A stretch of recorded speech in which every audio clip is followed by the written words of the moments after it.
નમસ્કાર, news for કાઠિયાવાડમાં આપનું હાર્દિક સ્વાગત છે. હું છું હિના. અષાઢી બીજના દિવસે અડાલજ ખાતે ભગવાન જગન્નાથની રથયાત્રા નીકળશે. અડાલજ ખાતે સેશન મંદિર નજીક આવેલું Shri Jagannath cultural academy and research centre Odisha અને ગુજરાત વચ્ચે સાંસ્કૃતિક સેતુ બનાવવાના ઉદ્દેશ સાથે સ્થાપિત થયેલ છે.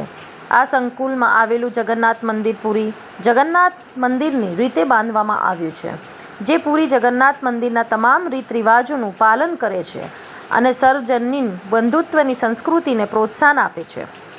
દર વર્ષની જેમ આ વર્ષે પણ ભગવાન જગન્નાથનો સૌથી મહત્વપૂર્ણ ઉત્સવ જગન્નાથ રથયાત્રા અડાલજના જગન્નાથ મંદિર ખાતે 27 જૂન 2025ના રોજ સવારે 8થી સાંજે 6 વાગ્યા સુધી ઉજવવામાં આવશે. Jagannath cultural academy and research સેન્ટરના અધ્યક્ષ શ્રી મહેશ્વર સાહુએ શેર કર્યું, રથયાત્રાનો ઉત્સવ સ્નાન પૂર્ણિમાના દિવસેથી શરૂ થાય છે, જે 11 જૂનના રોજ ઉજવાયો હતો અને નીલાદ્રી વિજય સુધી ચાલુ રહે છે. આ મંદિર વર્ષભર ભક્તો માટે આકર્ષણનું કેન્દ્ર છે.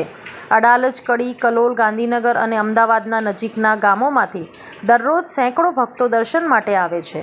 રથયાત્રાના દિવસે આશરે 10,000 ભક્તો મંદિરમાં ભગવાનના દર્શન માટે આવે છે.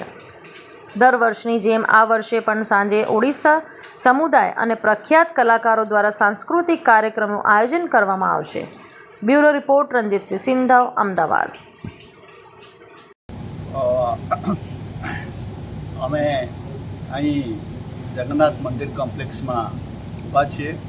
હું આ જેસીઆરસી સંસ્થાના ચેરમેન છું. મારું નામ મહેશ્વર સાહુ છે. અહીં અમે રથયાત્રા નિમિત્તે બધા ભેગા થયા છીએ.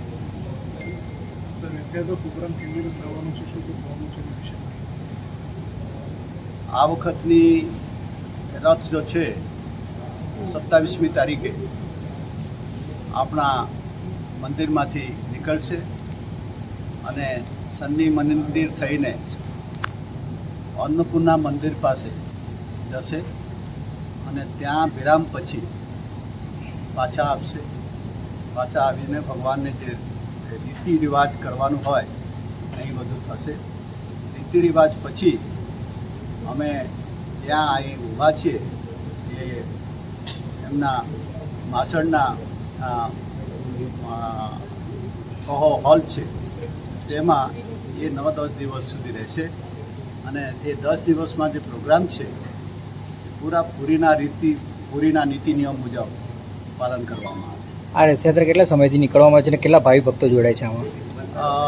ગયા વખતે અમારી રથયાત્રા અહીંથી 9 વાગે, 9:15 વાગે લગભગ નીકળ્યું હતું અને આમાં લગભગ 10,000 લોકો ભેગા થયા.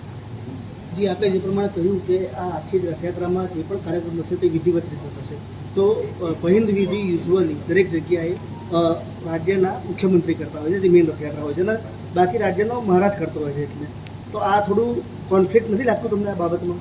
પહિંદ વિધિ તમારા મહંત કરવા જઈ રહ્યા છે. આપણા જો એ વાત તમારી સાચી છે, એટલા માટે જે અમારી જૂની પ્રણાલિકા છે, અમદાવાદમાં જે રથયાત્રા રથ નીકળે છે, માનનીય મુખ્યમંત્રી શ્રી એને રથના વિધિવત રીતે પૂજા કરાવીને મોકલે છે.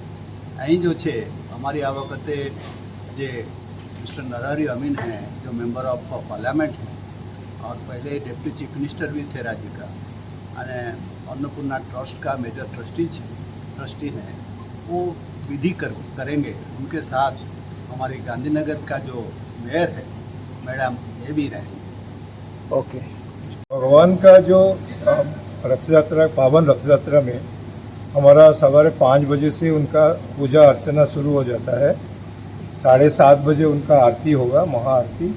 आरती के बाद उसका छेनापटा लगेगा. छेनापटा के बाद भगवान का पहंडी विजय शुरू होगा. रथ पे भगवान आएंगे.